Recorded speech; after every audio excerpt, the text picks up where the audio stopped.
Very good morning, friends. Ode to the West Wind by P.B. Shelley. इनके द्वारा जो लिखी गई पोएम है, इसका स्टेंजा नंबर 4 मैं एक्सप्लेन करने जा रहा हूँ। तो आइए देखते हैं और समझते हैं।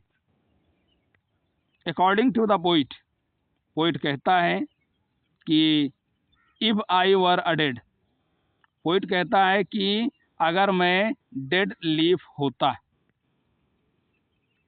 If I were a dead leaf, अगर मैं डेड लीफ होता, मरा हुआ, यानी मैं कोई मृतक पत्ता होता। मृतक पत्ता का मतलब है सूखा हुआ पत्ता। कवि कहता है अगर मैं सूखा हुआ पत्ता होता तो दाउ माइटेस्ट बियर, मतलब तुम मुझे धारण करते। अब धारण करने का मतलब क्या है? मतलब अगर मैं सूखा हुआ पत्ता होता तो तुम मुझे उड़ा कर ले जाते। Got it? If I were a Swift cloud. और आगे कवि ने कहा कि अगर if I were a Swift cloud, अगर मैं तेज बहने वाला बादल होता। स्विफ्ट तेज, क्विक जिसको हम बोल सकते हैं। अगर मैं तेज बहने वाला बादल होता, टू फ्लाई विद दी, तो क्या होता? मैं आपके साथ उड़ता, यानी तुम मुझे उड़ा करके ले जाते। कवि ने यहाँ पर एक तरह से इमेजिन किया है, कल्पना किया है और कहा कि अगर मैं सूखा हुआ पत्ता होता तो तुम मुझे धारण करते, यानी तुम मुझे उड़ा करके ले जाते। और if I were a Swift cloud, और अगर मैं तेज बहने वाला बादल होता, टू फ्लाई विद दी, तो मैं तुम्हारे साथ बहता। अ वेव टू पैंट, और एक लहर, कौन? जो समुद्र की जो लहर होती है, और एक लहर जो है वो हाँफने लगती है। विनीत दाई पावर, तुम्हारी ताकत के नीचे। जब पछुआ हवा तेज रफ्तार में बहती है फ्रेंड्स, तो होता क्या है? समुद्र की लहरें तेज गति के साथ उठती हैं, कभी ऊपर कभी नीचे, और एक तरह से वो कर्कश आवाज भी करती हैं। वो इस चीज का प्रतीक होता है कि शायद वो पछुआ हवा के तेज प्रवाह से वो परेशान हैं, वो हाँफ रही हैं। एंड शेयर, और होता क्या है? यद्यपि वो तुम्हारी ताकत के आगे हाँफने तो लगती हैं, लेकिन शेयर, लेकिन वो सहभागी भी बनती हैं। The impulse of the strength, तुम्हारी ताकत से वो इम्पल्स भी लेती हैं, प्रेरणा लेती हैं। और क्या करती हैं? वो आपके ताकत से प्रेरणा लेती हैं, यानी आपके ही ताकत से वो लहरें अपने आप स्वयं और ताकतवर हो जाती हैं और खतरनाक हो जाती हैं, और उन लहरों के सामने जो कुछ आता है वो उनको भी डुबोते हुए चली जाती हैं। ऐसा कवि ने बताने का प्रयास किया, और कवि ने कहा ओनली लेस फ्री देन दाउ, तुमसे थोड़ा कम आज़ाद होती हैं वो, तुमसे थोड़ा कम स्वतंत्र होती हैं वो। ओ कंट्रोलेबल, पोइट ने कहा कि ओ कंट्रोलेबल, ओ अनकंट्रोलेबल, मतलब हे अनियंत्रित। अनियंत्रित का मतलब यहाँ पे क्या है? कवि ने कहा कि हे पछुआ हवा, तुम अनकंट्रोलेबल हो, तुम बेकाबू हो। नोबडी कैन कंट्रोल यू, कोई तुमको नियंत्रण में नहीं ले सकता। नोबडी कैन कंट्रोल यू, कोई तुम्हें नियंत्रित नहीं कर सकता।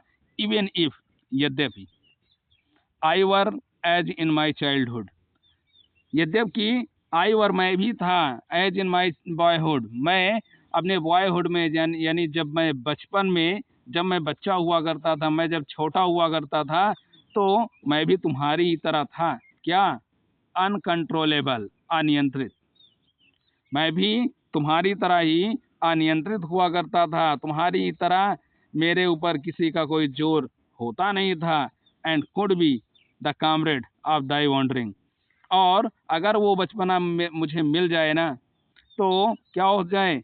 कुड बी कामरेड, मैं भी तुम्हारा साथी हो जाऊं, दाई वॉन्डरिंग ओवर हेवन, और तुम्हारे साथ स्वर्ग तक, यानी आकाश तक मैं ऐसे ही भ्रमण करता रहूं, जैसे मैं बचपन में किया करता था, या जैसे तुम भ्रमण करते हो अनियंत्रित रूप से, उसी तरह मैं भी तुम्हारे साथ आकाश तक, आसमान तक भ्रमण करता। एंड देन, और तब, when out strip Dai sky speed, और कभी कभी तुम्हें आउट स्ट्रिप मतलब एक तरह से तुम्हारे आकाशीय गति को भी मैं पीछे छोड़ देता।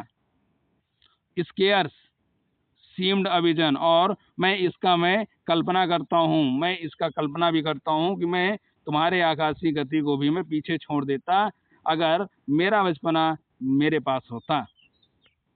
आई वुड नेवर हैव स्ट्रिवन, ठीक है, और ऐसा नहीं है कि मैंने कभी प्रयास न किया होता, मैंने प्रयास भी किया होता तुमको पीछे छोड़ने का। एंड दस विद दी इन प्रेयर, और इसलिए इस प्रकार से विद दी इन प्रेयर इन माई सोर नीड, और मैं अपने सोर नीड अत्यंत जो आवश्यकताएं हैं, अपनी अत्यंत आवश्यकताओं में मैं आपसे प्रार्थना करता हूँ, मैं आपसे प्रार्थना करता हूँ।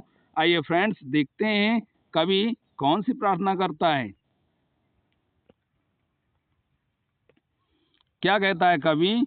कवि कहता है कि O lift me as a wave, हे पछुआ हवा मुझे उठाओ, मेरे स्तर को उठाओ, वेव लहरों की तरह, लीफ पत्तियों की तरह, जिस तरह से तुम लहरों को उठा देती हो, पत्तियों को उठा देती हो, क्लाउड और बादलों को उड़ा देती हो, उसी तरह से मेरा स्तर भी, मुझको भी ऊपर उठाओ।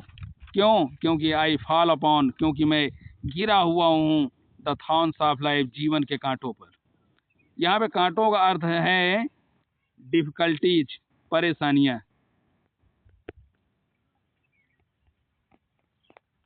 मैं जीवन की परेशानियों से घिरा हुआ हूँ। किस चीज से घिरा हूँ फ्रेंड्स? मैं जीवन की, I fall upon the thorns of life, मैं जीवन के कांटों पर गिरा हुआ हूँ। इसका मतलब है मैं जीवन की परेशानियों से घिरा हुआ हूँ। मेरा जो जीवन है वो विभिन्न प्रकार की परेशानियों से भरा हुआ है, और ये तो आप लोगों को मालूम है ही है कि मानव का जीवन कठिनाइयों से भरा हुआ है। कभी हमारे जीवन में मतलब विभिन्न प्रकार की परेशानियां, कभी आर्थिक समस्या है, तो कभी फैमिली प्रॉब्लम्स हैं, और कभी सोशल प्रॉब्लम्स है, मान सम्मान स्वाभिमान से लेकर के हर तरह की जो समस्याएं हमारे जीवन में आती ही रहती हैं। तो कवि कहता है कि मैं जीवन के मतलब कांटों भी गिरा हुआ हूँ। इसका मतलब कि मेरे जीवन में बहुत सारी कठिनाइयां हैं, और ये तो आपको मालूम है ही है कि पर्सी बिश शेली का जो जीवन था वो कठिनाइयों से भरा हुआ था। मात्र 16-17 साल की अवस्था में ये व्यक्ति समाज से लड़ने की क्षमता रखता था, और मतलब यूनिवर्सिटी से इसको एक्सपेल्ड भी कर दिया गया, और इसके अलावा इलोपमेंट से जुड़ी हुई इनके जीवन की बहुत सारी घटनाएं थी।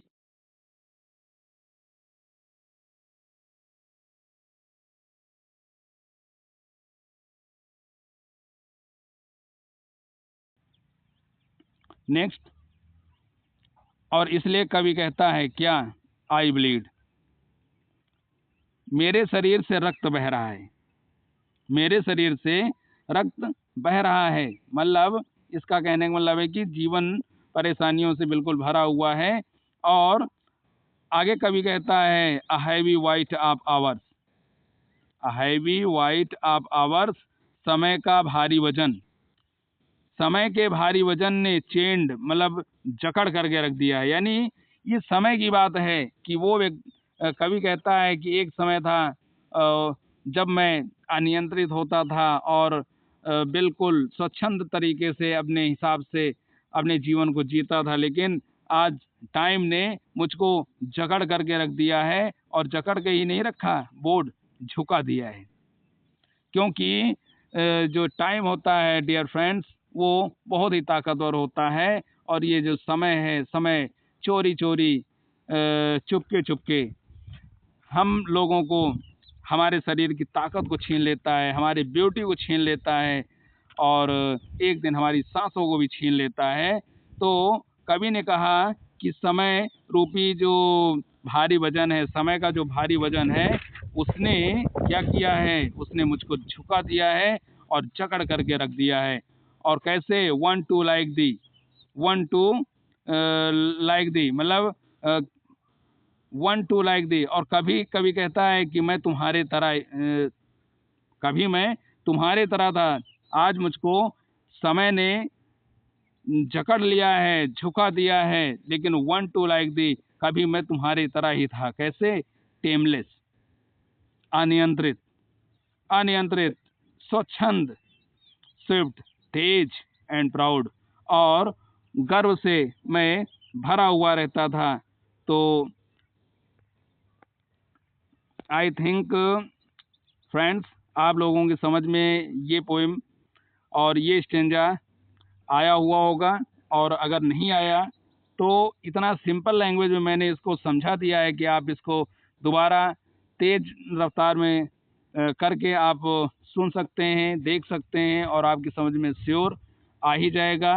प्लीज़ लाइक, शेयर, सब्सक्राइब करना मत भूलें। लाइक तो, एक लाइक तो बनता है। अगर आप वीडियो देख रहे हैं, मैं अगर आपको इतना कुछ दे रहा हूँ, तो कम से कम एक लाइक आप दे करके हमारा उत्साहवर्धन करें। और यही आप लोगों से अपील है। और चैनल को ज़्यादा से ज़्यादा शेयर करें। बहुत बहुत धन्यवाद। और मैं बहुत जल्द 5वें स्टेंजा के साथ आपके बीच में फिर हाजिर होऊंगा। बहुत बहुत धन्यवाद।